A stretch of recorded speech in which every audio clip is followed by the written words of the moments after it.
तो आज हम एक ऐसी चीज पर बात करने वाले हैं जो शायद रोज नजर नहीं आती पर है बहुत जरूरी, खासकर भारी उद्योगों में। हम बात कर रहे हैं गन मेटल बेयरिंग्स की। हमारे पास कुछ जानकारी है गन मेटल बेयरिंग, विशेषताएं और उपयोग के बारे में। और आज हम यही समझने की कोशिश करेंगे कि ये आखिर हैं क्या और चीनी मिलों जैसी जगहों पर इनका इतना इस्तेमाल क्यों होता है। चलिए शुरू करते हैं। तो सबसे पहले बिल्कुल बेसिक से शुरू करते हैं। ये गन मेटल होता क्या है? देखिए, गन मेटल असल में एक तरह का कांस्य है, मतलब ब्रॉन्ज अलॉय।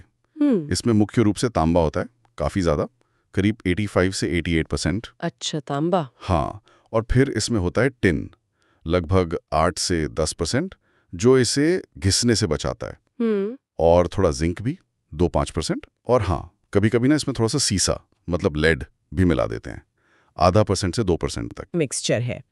पर ये बेयरिंग किस टाइप का है? जैसे आजकल गाड़ियों में होते हैं बॉल बेयरिंग, वैसा है? नहीं, वैसा बिल्कुल नहीं। ये कहलाता है प्लेन बेयरिंग या बुश बेयरिंग।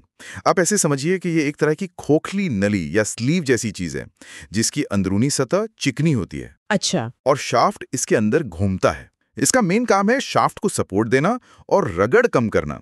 इसमें वो बॉल बेयरिंग वाले छोटे छोटे गोले या रोलर नहीं होते। समझ गई। तो अब आते हैं मेन मुद्दे पर। चीनी मिलों में ही इसका इतना ज्यादा इस्तेमाल क्यों? आजकल तो वहां भी काफी मॉडर्न मशीनें होंगी। स्रोत बताते हैं कि ये केन कैरियर हेड शाफ्ट और मिल रोलर्स में खास तौर पर यूज होते हैं। हाँ, बिल्कुल। और इसकी सीधी सी वजह है चीनी मिल का जो वर्किंग एनवायरनमेंट होता है ना, वो वहां की जो परिस्थितियां हैं वो काफी मुश्किल होती हैं। सोचिए, लगातार नमी, गीलापन। हाँ, पानी और रस वगैरह। हाँ, और गन्ने का रस जो होता है वो थोड़ा एसिडिक भी होता है। अच्छा। तो ऐसी जगह पर अगर आप नॉर्मल लोहा या स्टील लगाएंगे तो वो जल्दी जंग खा जाएगा, खराब हो जाएगा। यहीं पर गन मेटल का जो संक्षारण प्रतिरोध है, मतलब कोरोजन रेजिस्टेंस, वो काम आता है। यानी ये नमी और एसिड से लड़ लेता है। और वो जो भारी वजन की बात थी, मिल के रोलर्स तो बहुत भारी होते होंगे। बिल्कुल, बहुत भारी। मिल रोलर्स पर और गन्ने को लाने ले जाने वाले केन कैरियर्स पर लोड बहुत ज्यादा होता है, और अक्सर ये लोड धीमी स्पीड पर पड़ता है। तो गन मेटल की जो हाई लोड बेयरिंग कैपेसिटी है वो यहाँ बहुत जरूरी है। और एक और बात, गन्ने की पिराई वगैरह में ना अचानक झटके लगते हैं, शॉक लोड्स। गन मेटल इन झटकों को भी झेल लेता है बिना टूटे। ये इसकी एक और खासियत है। और आपने शुरू में सीसे यानी लेड का जिक्र किया था, उसका क्या रोल है यहाँ? हाँ, वो भी जरूरी है। लेड की वजह से ना इसमें थोड़ी सी सेल्फ लुब्रिकेटिंग प्रॉपर्टी आ जाती है। सेल्फ लुब्रिकेटिंग मतलब कि अगर किसी वजह से बाहरी लुब्रिकेशन, तेल या ग्रीस थोड़ा कम भी हो जाए ना, तो ये सीसा जो है वो रगड़ को थोड़ा कम रखने में मदद करता है। एकदम से पुर्जा जाम नहीं होता। अच्छा, ये तो बहुत काम की चीज हुई, खासकर मिल जैसी धूल मिट्टी वाली जगह पर। बिल्कुल, जहां लुब्रिकेशन मेंटेन करना थोड़ा मुश्किल हो सकता है। ये इसकी घिसाव प्रतिरोधक क्षमता को भी बढ़ाता है। तो ये जंग रोकता है, भारी बोझ सहता है, झटके झेलता है और थोड़ी सेल्फ लुब्रिकेशन भी देता है। कम रखरखाव वाला भी है शायद। हाँ, कम रखरखाव भी एक पॉइंट है। लेकिन फिर भी मन में सवाल आता है कि भाई आजकल के जो मॉडर्न बॉल या रोलर बेयरिंग्स हैं वो क्यों नहीं इस्तेमाल करते? वो तो ज्यादा इफिशिएंट होते होंगे ना? ये बहुत अच्छा सवाल है, और यहीं पर इंजीनियरिंग की प्रैक्टिकल साइड सामने आती है। देखिए, बॉल बेयरिंग जो हैं वो बहुत प्रिसाइज, मतलब बहुत सटीक पुर्जे होते हैं।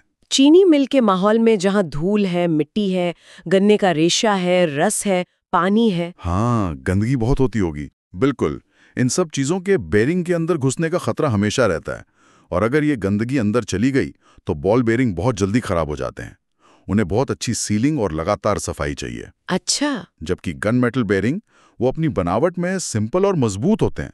अगर थोड़ा बहुत घिस भी जाएं तो इन्हें बदलना या रिपेयर करना भी आसान और सस्ता पड़ता है। इन्हें बनाना, ढालना, मशीन करना सब आसान है। तो मतलब ये हुआ कि जरूरी नहीं कि जो चीज सबसे नई या सबसे कॉम्प्लेक्स हो वही हर काम के लिए बेस्ट हो। कभी कभी एक सिंपल, टिकाऊ और भरोसेमंद चीज ज्यादा काम आती है। बिल्कुल सही कहा आपने।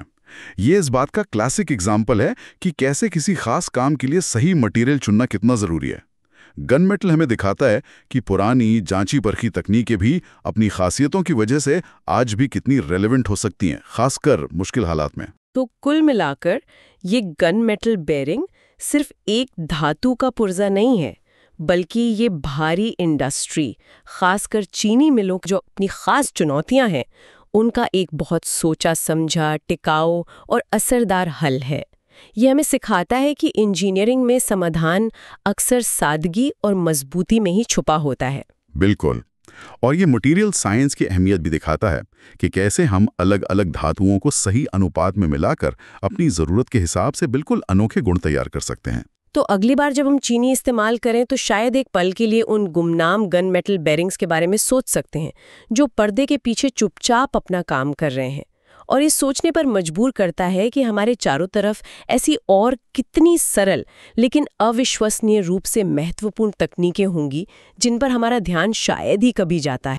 तो वीडियो आपको कैसी लगी तो कमेंट में बताएं कि कैसी वीडियो लगी, और ऐसी वीडियो पाने के लिए आप लोग चैनल को सब्सक्राइब कर लें और कमेंट करें और वीडियो को शेयर कर दें। ठीक है।